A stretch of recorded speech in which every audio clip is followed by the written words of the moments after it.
Hello everybody, I am back here with your SmackDown live review right here on the channel, guys. I am gonna run through SmackDown live from 2 nights ago. I am incredibly sorry that I'm doing this review right now. It's late because my PC, if you have me on Twitter, if you don't, make sure to follow me on Twitter at khairoBMT. It's in the description, guys, and you can see it right now in the video on the layout. But if you have me on Twitter, I kept tweeting and saying that my PC is not working, guys. So I've got Windows 10, but it keeps crashing. I don't know why. It just keeps crashing, and it kind of frustrates me, guys. But I don't know why it's crashing.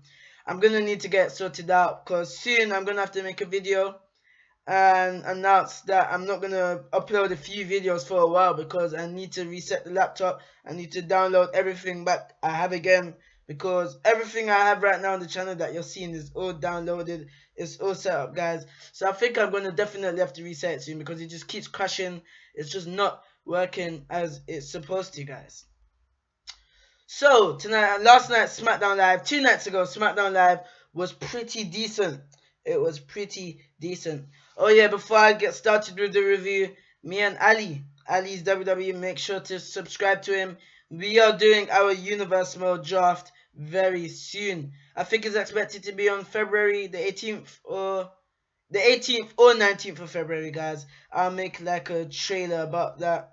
I'll see if I can make a trailer about that, guys. But yeah, 18th of 19th of February, the draft should be live on my channel, because I will be unbanned from streaming, and he has Raw, I have SmackDown live. It's gonna be a great universe mode, I can tell you that, guys. So make sure you're tuned to the channel on the 18th and 19th of February.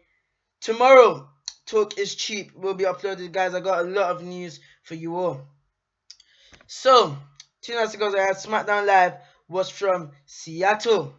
And straight away, we go to the ring, and out comes the SmackDown General Manager, Daniel Bryan, to a big home state pop and yes chant, guys. Oh my gosh, the reaction he got was definitely the biggest one this year. The reaction he got was like a Raw after WrestleMania. The crowd was all over Daniel Bryan, man. Fans were chanting Bryan's name as he says it's good to be home. Bryan mentions how he was forced to retire the last time he was here. Bryan says the last day hasn't exactly been easy, but he wants to talk about being grateful. He's grateful for being the SmackDown General Manager, for being able to come to Seattle and give fans the best show possible. Thank you, Daniel Bryan. At least you care about the fans, unlike Monday Night Raw's creative team. Fans chant yes again. Bryan is also grateful that soon, very soon, he's going to be a dad. He's going to be a father. Bryan is interrupted by the music as The Miz makes his way out with Maurice. So straight off the bat, guys, Daniel Bryan's getting cheered, and The Miz comes out and interrupts. You know that's not going to go well with the WWE Universe. Fans boo Miz as he takes the mic. Well, Miz is getting a lot of heat on him. This is good. This is great, because Miz was one of the best heels last year in 2016, guys. They were just booing the Miz. He's getting great heat. Miz mocks Bryan for having to retire. Miz suggests Bryan becoming something his talents are suited for, a stay-at-home dad. He wonders why Bryan is even here. He pokes at him for not being able to wrestle and wonders why he's even in the ring. So he's just making fun of Daniel Bryan because he had to retire. Bryan says not being able to wrestle never stopped Miz from getting in the ring. Fans do the yes chant again. Miz says Bryan doesn't respect him. Fans chant Bryan's name again. So they were basically trying to hijack the show. Miz couldn't get a word in, but Miz was trying to cut him out. He says Bryan can't even wrestle anymore, but he can, and at the Elimination Chamber. The Bryan chant shut Miz up, guys, for a few seconds. So they're basically hijacking the show. Miz says he has a mic and could be louder than anyone in the crowd. He was challenging the crowd, saying, "You can't hijack the show." The music interrupts, and out comes the lone wolf, Baron Corbin. He says Miz needs to learn when to shut up. He talked too much in commentary last week, and he won't shut up now. Miz says people listen when he talks. He says he and Corbin could help each other at Elimination Chamber and then let the best man win at the end. So Miz tries to play like the punk, guys, that punkish heel. The Lone Wolf says, or he could take Miz out right now. That way he doesn't have to hear Miz's mouth when he becomes the WWE champion. He asks Bryan, Miz asked Brian is going to let Corbin talk to him like that. Brian mocks the Miz. The music interrupts and out comes the Intercontinental Champion, Dean Ambrose. So Dean Ambrose is basically just cracking jokes on the Miz and Baron Corbin. He says Corbin stole the motorcycle sound from his entrance theme. That was quite funny because you know how Dean Ambrose and Baron Corbin started broom broom dun dun dun dun dun. So Ambrose is like Corbin stole the motorcycle sound from his entrance. Ambrose hypes the Elimination Chamber and says some bad decisions will be made inside, but he's walking out with the 2 titles, and if they aren't careful, they may not walk out at all. Just imagine if Dean Ambrose becomes the Intercontinental and WWE Champion. AJ Styles is out next to interrupt. The war of words continue until Brian tells everyone to relax. Brian makes a fatal 4-way that will begin next. Everyone gets ready as we go to commercial, guys. So the fatal 4-way match. Baron Corbin versus The Miz versus Dean Ambrose versus AJ Styles. This match went about 12 minutes. Decent matchup. Wasn't all that. Decent matchup though. So let me go through the ending with you all, guys. Miz blocked his Styles clash. He dropped AJ with the running knee for a 2 count. Ambrose came in with a running clothesline. He hits a neck break on Styles. AJ hits a running bulldog clothesline combo on AJ and The Miz. Ambrose runs the ropes and dives out onto Corbin, sending his back into the announce table. Styles comes off the apron, but Ambrose sends him back into the barricade. Ambrose crutches the Miz on the barricade, guys. Ambrose sends Corbin into the ring post and brings it back into the ring. He goes with the rope elbow on Corbin for a 2 count as AJ breaks it.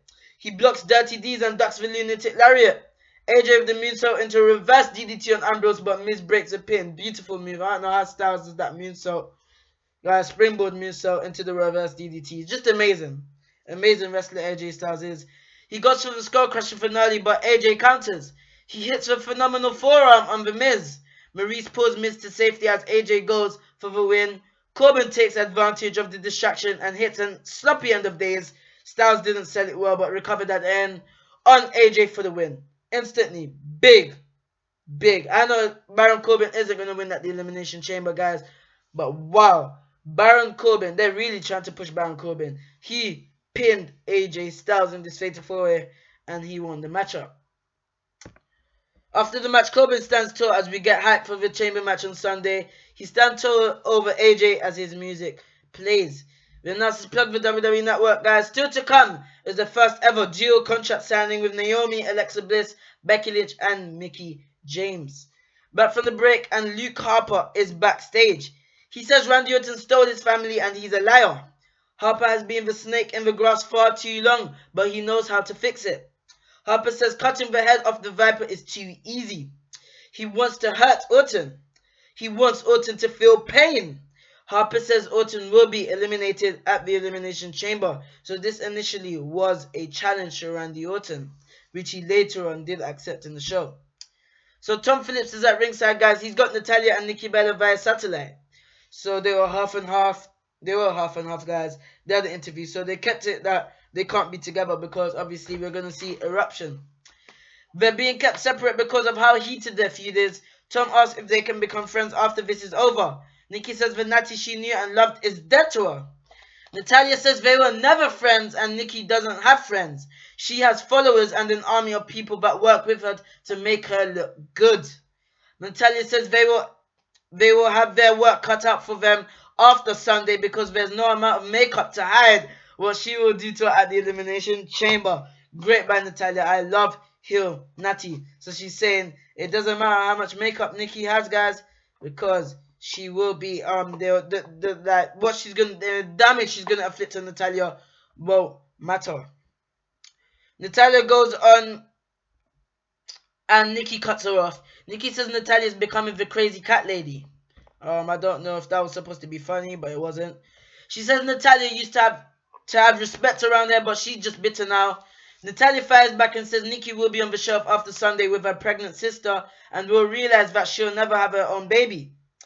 They go on until Natalya says John Cena would probably be with her if she wasn't married. Oh my goodness, this was the quote. I couldn't believe it, guys. My jaw dropped. They're really bringing in the personal history between Natalya and Nikki Bella into it, guys.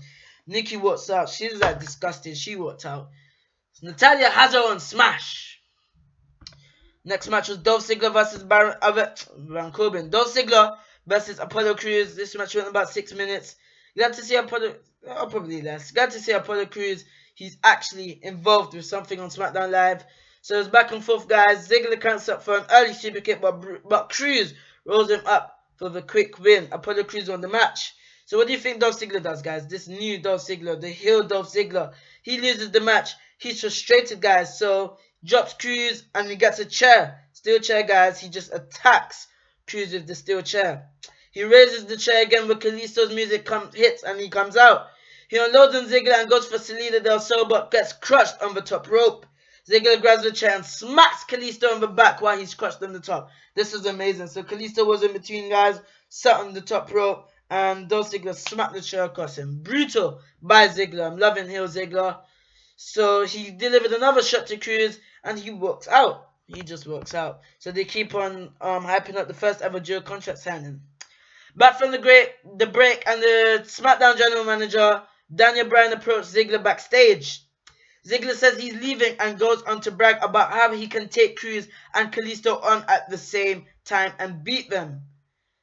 Bryan makes Ziggler versus Crews and Kalisto in a handicap match for the Elimination Chamber pay-per-view. Wow. So it will be Dolph Ziggler versus Apollo Crews and Kalisto. SmackDown did a very, very good job booking for the Elimination Chamber, guys. They had 2 weeks. This show was very good, better than Raw. They had 2 weeks and they did exceptionally well. Straight after, we go to the ring and Renee Young is hosting the first ever dual contract signing for Naomi versus Alexa Bliss for the SmackDown Women's Championship, and Mickie James versus Becky Lynch at the Elimination Chamber. But Renee Young did not play a big role in this at all, guys, because she eventually left.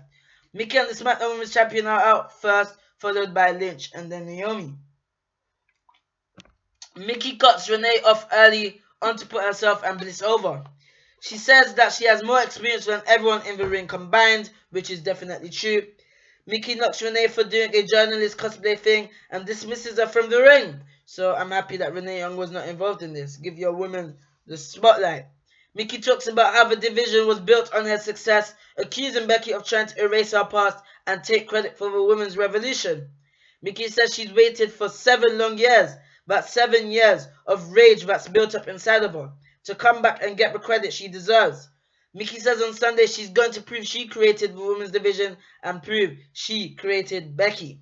She says without Mickie James there would be no Becky Lynch, and this Sunday it's all going to come to an end. So she's going to finish off Becky Lynch.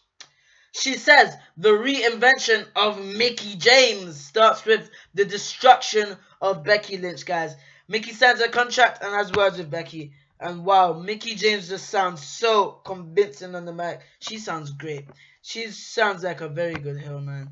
And then next up, we had Alexa Bliss talking about Becky Lynch, how she shouldn't be complaining because she said that she was going to retain the championship anyway. Then she went to Naomi. She was like, oh, Naomi, oh, I didn't even realize you're even here. Taking the mic. She didn't even realize Naomi was here, guys. So Naomi was talking about, they're playing Naomi as this big underdog for SmackDown Live. I'm happy Naomi's finally getting the attention she deserves. She's talented, she's athletic, guys. And she will be battling for the SmackDown Women's Championship. Tomorrow, I will upload the Elimination Chamber preview, guys, and predictions on the channel, as usual, with my brother and sister, because I did the Royal Rumble preview and predictions with my brother and sister. That did very well, so I'm going to do it with the Elimination Chamber. And then this just broke out into a brawl, guys. Naomi nailed Bliss and the fight breaks out. Becky and Mickie brawl over the table onto the mat, so she tosses Bliss to the floor, and there's just a brawl, guys. But the faces, Naomi and Becky Lynch, stand tall as Naomi's music hits, guys. So, we had the SmackDown Tag Team Champions, the American Alpha, who we haven't really seen much of lately, and Breezango and Heath Slater and Rhino versus the Usos, the Ascension, and the Vaudevillains. So, they're playing Breezango as a face team, it looks like. Breezango did get a pop. They did get a chant from the crowd, guys. They had a little reaction. Sorry, I love water. Most of my videos I drink water. Didn't really care about this matchup. This one, what, 8 minutes? 6 to 8 minutes, around there. Didn't care. I really want to see what they do with the tag team titles. I definitely know for a fact American Alpha is not losing the tag team championships. Eventually, the Ascension, the Usos, and the Vaudevillains win. Yes, the Ascension, who have been jobbers since they came to the main roster, guys, since they left NXT. The Ascension have they're local enhancements. I cannot believe it. I could not believe it. Do you believe this? Connor got the pin. Wow, I cannot believe it, guys. Actually, I think it was Victor. Victor takes advantage and gets the pin on Rhino. I could not believe it, guys. So Ascension, Usos, and the Vaudevillains win. Still to come is Cena versus Orton, so they keep hyping that matchup, guys. And then the announcers talk about the Rock and Roll Express going into the WWE Hall of Fame and lead us to a video package for the Elimination Chamber match on Sunday. I don't know who the Rock and Roll is, but yeah, I think they're a tag team, they're a group, and they will be in the Hall of Fame. The Hall of Fame doesn't really look so important this year, apart from Kurt Angle, in my opinion. The next thing was the main event of SmackDown Live. It was the WWE Champion, the 16-time WWE Champion, John Cena versus the Viper, Randy Orton, the 2017 Royal Rumble match winner. And we know that the Viper will be facing against the winner of the Elimination Chamber WWE Championship match at WrestleMania 33. So yeah, this match went on 12 to 13 minutes. Very good match. This is your normal Cena versus Orton match, guys. There's nothing really to complain about, and there's nothing really to say that it was a great match. No, it wasn't a great match, and it wasn't a bad match. This is your normal Cena and Orton match. They held it back because they're on SmackDown Live, and as well, they were really promoting this matchup, guys. The first time these two men are facing each other on SmackDown Live one-on-one, because they faced each other many times. Randy did deliver a DDT, his spike DDT, but it was from the top rope. Cena's feet were hung up from the top rope, and it was a brutal DDT, guys. So I'm going to talk through the ending of this matchup. So Cena blocked an RKO, and Orton countered the AA. He got sent into the referee. Cena was going for the AA, guys. Again, you know those spots when the referee gets taken out.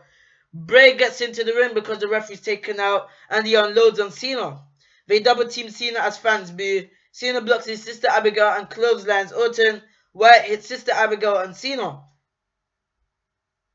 Oh my gosh, guys, that was a big freeze. I saw that. Sorry, apologies. He unloads on Cena. They double team Cena as fans boo. Cena blocks his sister Abigail and clothesline Randy Orton. Wyatt hits sister Abigail on Cena. Luke Harper runs down and faces off with Bray as the fans do the yes chant. And you know, Luke Harper and Randy Orton will be fighting at the Elimination Chamber. Harper leveled Bray Wyatt, with his lariat discus clothesline. Oh my goodness me. What a clothesline it was. I'm loving this thing. Luke Harper will be a good face once WWE book him correctly on SmackDown Live. This Randy Orton thing could really change Luke Harper and Bray Wyatt's careers, man. Really push them. Luke Harper's getting a really decent reaction from the crowd. So he's basically helping John Cena again for the second week in a row. Wyatt hits sister Abigail on Cena. Oh, I already said that.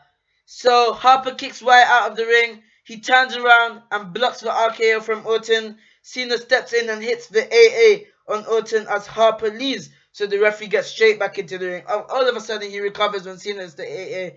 And that was all she wrote. John Cena won the match, guys. So he gets revenge after losing the tag team match the week before. After the match, Cena looks on at the other superstars outside of the ring. Cena grabs his title and stands tall as we go to replays.